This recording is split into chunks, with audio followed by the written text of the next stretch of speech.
पिछले एपिसोड में हमने देखा कि रावण की कहानी विरोधाभास से भरी हुई है। एक ही व्यक्ति एक संस्कृति के लिए परम खलनायक और दूसरी के लिए पूजनीय नायक। एक ही राजा जिसका साम्राज्य भारत में भी था और लंका में। एक ही परिवार जिसके नाम और रिश्ते अलग अलग कहानियों में बदल जाते हैं। ये विरोधाभास हमें एक सवाल पर लाकर छोड़ देता है, क्या रामायण की कहानी का कोई और भी पक्ष है जिसे हम नहीं जानते हैं? इस सवाल का जवाब हमें दक्षिण भारत और भारत के आदिवासियों से मिलता है। वहाँ रावण की ऐसी छवि है जो वाल्मीकि रामायण के खलनायक रावण से बिल्कुल अलग है। एक ऐसी छवि जो हमें यह सोचने पर मजबूर करती है कि क्या हम वाकई एक ही व्यक्ति की बात कर रहे हैं। इस जांच को समझने के लिए हम आज 3 दरवाजे खोलेंगे। एक नायक रावण की वो तस्वीर जिसे दक्षिण भारत में याद किया जाता है, दूसरा भारत के आदिवासियों की दुनिया जो रावण को अपना पूर्वज मानते हैं, और तीसरा लंका का वो भौगोलिक रहस्य जो इस पूरी पहेली को एक नया मोड़ दे सकता है।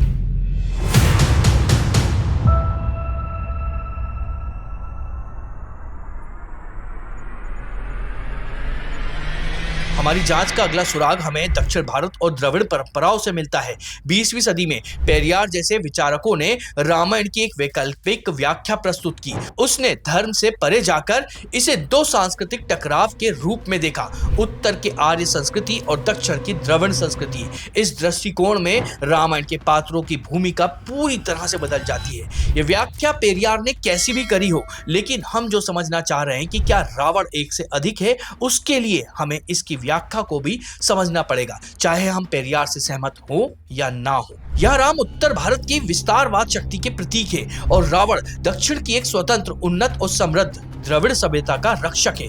इस नजरिए से देखने पर रावण एक खलनायक नहीं बल्कि एक महान राजा के रूप में उभरता है। वह लंका जैसे सुसंस्कृतिक और शक्तिशाली सभ्यता का सम्राट था। वह एक महापंडित, शिव भक्त और अपनी प्रजा का पालक था। इस कहानी में सीता का अपहरण वासना का नहीं बल्कि प्रतिशोध का प्रतीक है, अपनी बहन शूर्पणखा के अपमान का बदला। यह एक राजा का अपने सम्मान की रक्षा के लिए उठाया गया एक कदम माना जाता है। पेरियार का दृष्टिकोण विवादास्पद हो सकता है, लेकिन यह हमें एक महत्वपूर्ण सुराग देता है। यह सुराग है कि दक्षिण भारत की सामूहिक स्मृति में एक ऐसे रावण की छवि जीवित है जो ज्ञानी, गुणी और महान शासक था। एक ऐसा रावण जो वाल्मीकि रामायण के अहंकारी खलनायक से बिल्कुल अलग था। यह हमें हमारी जांच के मूल प्रश्न पर वापस लाता है। क्या यह संभव है कि द्रविड़ परंपरा जिस नायक रावण को याद करती है वो कोई और था, और वाल्मीकि रामायण जिस खलनायक रावण का वध करती है वो कोई और है? इस सवाल का जवाब शायद हमें भारत के आदिवासियों से मिल सकता है जो रावण को अपना पूर्वज मानते हैं।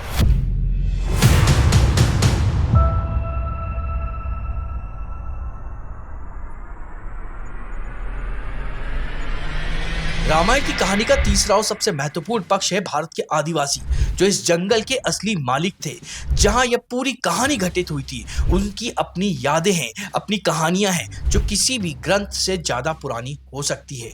मध्य भारत के करोड़ों गोंड आदिवासियों के लिए रावण कोई राक्षस नहीं बल्कि उनके सबसे महान और पूजनीय पूर्वजों में से एक है। वह उसे अपना 10वां धर्म गुरु और समतावादी राजा मानते हैं। उनका मानना है कि रावण का गोत्र मड़ावी था और वह प्रकृति का पूजक था। इसलिए दशहरे के दिन वे रावण का पुतला नहीं जलाते हैं बल्कि उसकी पूजा करते हैं और शोभा यात्रा निकालते हैं। उनके लिए रावण दहन उनके पूर्वज का अपमान है। यह द्रविड़ परंपरा से भी एक कदम आगे है। यह रावण सिर्फ एक नायक नहीं बल्कि एक पूजनीय देवता तुल्य पूर्वज है। यह हमें रावण की एक और छवि दिखाता है, एक आदिवासी राजा रावण। लेकिन फिर वही सवाल उठ खड़ा होता है जो हमने पिछले एपिसोड में उठाया था, निषाद राज, सबरी, सुग्रीव और हनुमान का क्या?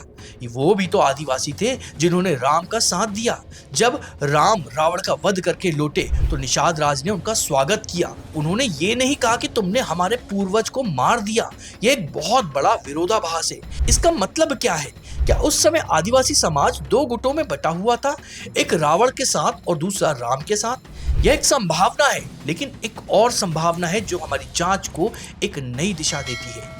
क्या ऐसा हो सकता है कि जिस पूर्वज रावण को गोंड आदिवासी पूजते हैं वह कोई और था, और जिस अधर्मी रावण का वध राम ने निषाद राज और सुग्रीव की मदद से किया वो कोई और था? यह विचार कि 2 अलग अलग रावण हो सकते हैं हमें हमारी जांच के अगले पड़ाव पर ले जाता है। अगर रावण अलग अलग थे तो क्या उनकी लंका भी अलग अलग थी? क्या हम जिस श्रीलंका को जानते हैं वही असली लंका है?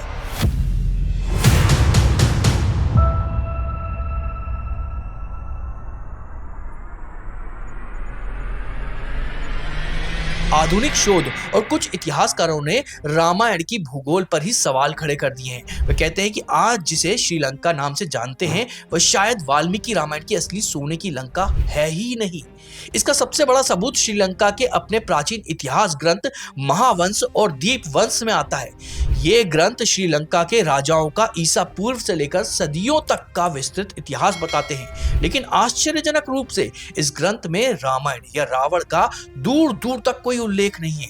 यह बेहद अजीब है। ऐसा कैसे हो सकता है कि श्रीलंका अपने सबसे प्रसिद्ध और शक्तिशाली राजा को ही अपने इतिहास से पूरी तरह मिटा दे? दूसरा तर्क भौगोलिक दूरी और तकनीकी बाधाओं का है। कुछ शोधकर्ता तर्क देते हैं कि उस युग की तकनीक से मध्य भारत से लेकर आज के श्रीलंका तक लाखों सैनिकों की सेना को लेकर एक विशाल समुद्र को पार करना लगभग असंभव था। इन्हीं तर्कों के आधार पर कुछ वैकल्पिक सिद्धांत सामने आते हैं। ये सिद्धांत कहते हैं कि असली लंका मध्य भारत के दंडकारण्य के पास में कोई द्वीप या एक शक्तिशाली राज्य हो सकता है, शायद आज के मध्य प्रदेश या छत्तीसगढ़ के किसी इलाके में। अगर यह सच है और लंका की भौगोलिक स्थिति ही अलग थी, तो यह बहु रावण सिद्धांत को और भी मजबूत करता है। हो सकता है कि वाल्मीकि रामायण किसी और रावण की कहानी हो और आज का श्रीलंका या दक्षिण की द्रविड़ परंपराएं किसी और युग के किसी और रावण को याद कर रही हो। रावण की लंका की भौगोलिक पहचान भी विवादों में घिरी हुई है,